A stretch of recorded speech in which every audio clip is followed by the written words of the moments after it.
विश्राम के लिए भी कहा गया, खाने पीने के लिए भी कहा गया, लेकिन हनुमान जी ना विश्राम किए और ना कुछ खाए ना पिए। यहां एक शिक्षा की बात है। शिक्षा की बात क्या है? आपने यदि जीवन में कोई लक्ष्य बना लिया है, जीवन में यदि कुछ लक्ष्य बना लिया है, कोई उद्देश्य को पूरा करना है आपको, और उस लक्ष्य के बीच में यदि आप अपने को खाने पीने में, विश्राम में व्यस्त कर देंगे तो कभी भी वो लक्ष्य आपको प्राप्त नहीं हो सकता है। चाहे वो राजनीति का लक्ष्य हो, चाहे वो कोई पद चाहना चाहते हो, कोई प्रतिष्ठा चाहते हो, कोई भी जीवन का लक्ष्य हो, आईएएस बनना हो, आईपीएस बनना हो, मंत्री बनना हो, विधायक बनना हो, कोई भी लक्ष्य यदि आप बनाते हैं तो उसमें यदि आप उस लक्ष्य के बीच में यदि आप विश्राम के चक्कर में पड़ेंगे कि हमारी 8 घंटे की नींद पूरी होनी चाहिए, हमको खूब चकाचक खाने को मिले, तो भैया लिख कर रख लीजिए, कभी लक्ष्य आपको नहीं मिल सकता है। जब दृष्टि एक तरफ होगी तभी तो वृष्टि होगी, तभी वर्षा होगी। हनुमान जी ने बीच में ना कुछ खाया ना पिया ना विश्राम किया और सीधे लंका पहुंच गए। और पहुंचते ही बीच में बहुत सारी बाधा भी आए।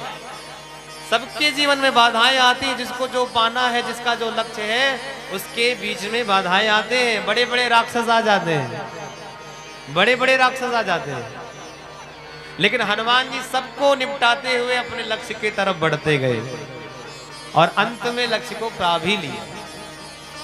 लंका जब पहुंचे तो लंका में मंदिर मंदिर प्रतिकर शोधा। भाई उनको पता तो था नहीं कि जानकी जी हैं कहां, तो घर घर में जाकर के हनुमान जी ने जानकी जी को ढूंढा, लेकिन कहीं नहीं मिली जानकी जी। तो होता क्या है, भगवान की कृपा से उनको एक सहयोगी मिल गया, एक सहायक मिल गया। और देखो भैया, अच्छे काम करने वाले को कभी भी निराश नहीं होना चाहिए, उसका धैर्य नहीं तोड़ना चाहिए और टूटना भी नहीं चाहिए। क्यों? क्योंकि जो अच्छा काम करता है ना, उसका साथ भगवान देते हैं, और कोई न कोई सहयोगी विभीषण जैसा भेज देते हैं, और विभीषण जी को हनुमान जी से मिला दिया। और तब जो है हनुमान जी विभीषण जी की सहायता से कहां पहुंचते हैं? अशोक वाटिका में। जानकी जी कहां थी? अशोक वाटिका में थी। और अशोक वाटिका में जाकर के मां जानकी का दर्शन करते हैं। बोलिए जगत जननी जगदम्बा मैया की जय हो। मां जानकी का दर्शन होता है और आज दर्शन करके बड़े प्रफुल्लित हैं हनुमान जी महाराज। लेकिन दुख भी है। दुख क्यों है? क्योंकि जानकी जी अकेली हैं और बहुत सारी राक्षसियां तलवार लिए, खड्ग लिए उनके आसपास में खड़ी हैं। और उसी बीच में रावण भी आ जाता है। रावण भी अपना अत्याचार मां जानकी के लिए करता है, अब शब्दों का प्रयोग करता है। लेकिन जिस नारी के अंदर सतीत्व होता है, उसका रावण जैसा दुराचारी भी, बलवान जिसको महाबली था, वो भी कुछ नहीं कर पाता। और वो रावण भी लौट गया। लेकिन हनुमान जी ने सोचा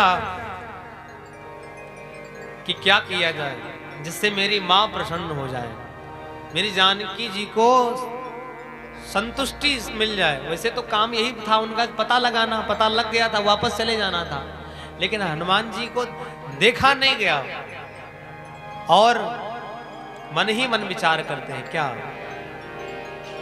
कपि कर हृदय विचार, दीन मुद्रिका डारी तब, जनु अशोक अंगार, दीन हरसि उठ कर